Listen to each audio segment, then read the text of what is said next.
Your life is not actually speeding up, but your brain is learning how to compress it. Childhood felt enormous because almost everything was new. New rooms, new roads, new people, new rules. Your mind had to record the details because it did not yet know what mattered. The hidden mechanism is not time, it is attention. What you notice becomes memory, and what becomes memory becomes the shape of your life when you look back. A year with few new markers is easy for the brain to shrink. Modern life makes this worse. Screens create constant stimulation, but not always memorable experience. You can scroll for an hour and feel busy, yet remember almost nothing. The mind was occupied but not marked. It consumed motion without building a story.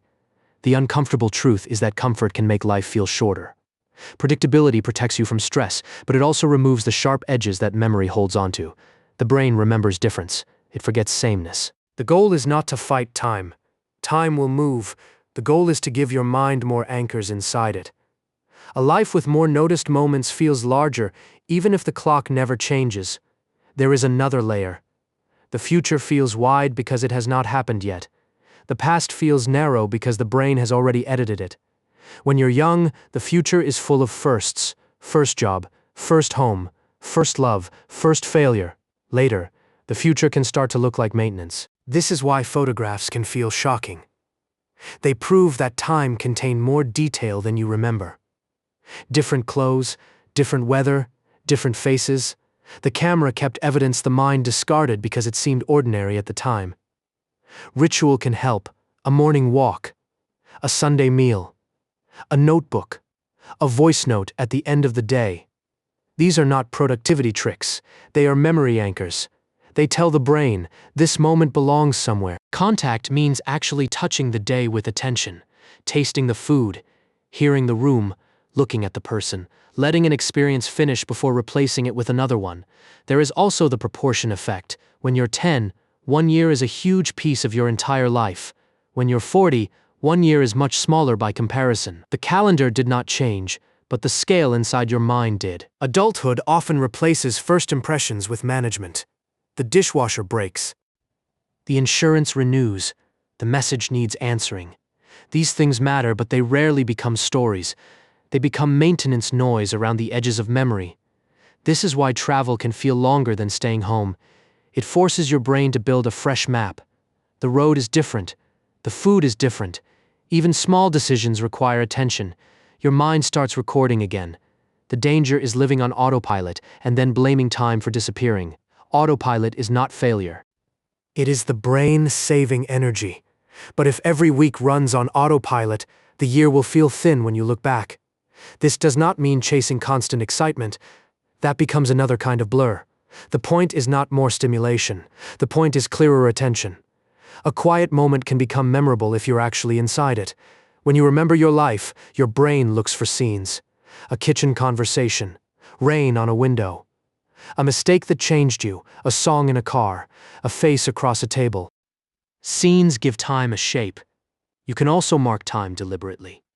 Take 1 photo a day, not for posting, but for remembering. Write 1 sentence at night. Ask someone what they noticed today. Tiny rituals tell the mind that life is not only passing. Maybe the question is not how to slow time down. Maybe it is how to stop letting life become invisible while it is happening. Then adulthood arrives, and the days become easier to predict.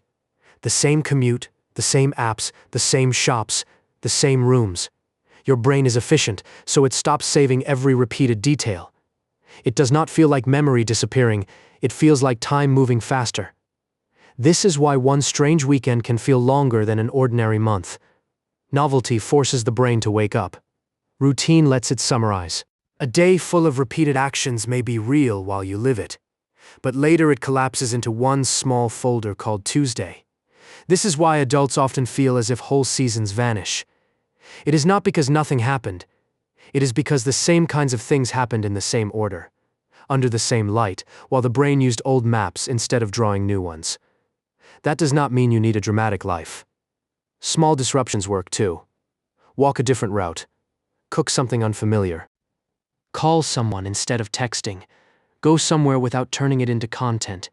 Give the brain a reason to stop summarizing.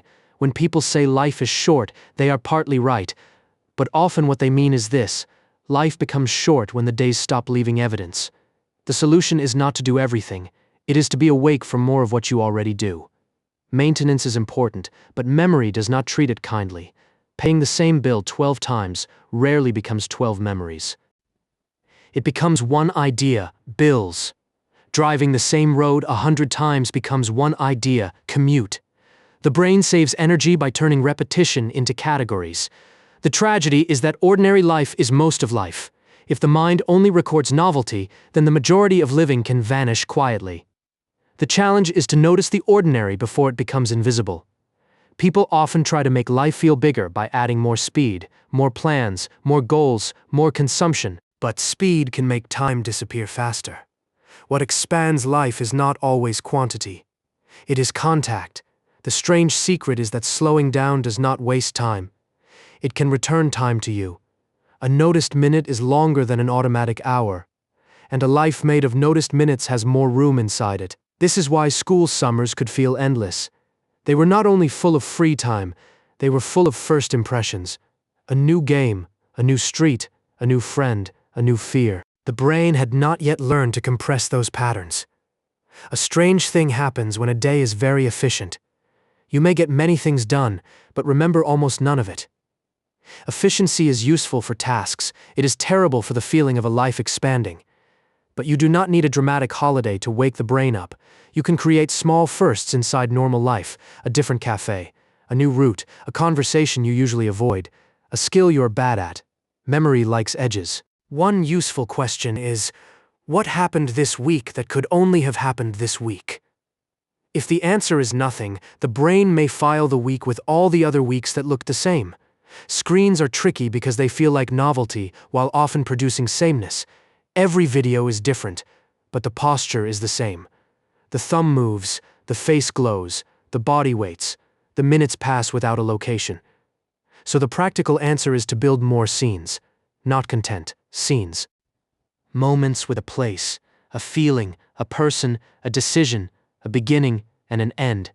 Something the mind can hold. The older you get, the more important this becomes. Without deliberate markers, months can collapse into obligations.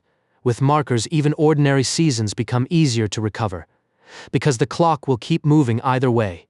But when attention returns, the day becomes larger. And when enough days become larger, life stops feeling like it vanished without asking.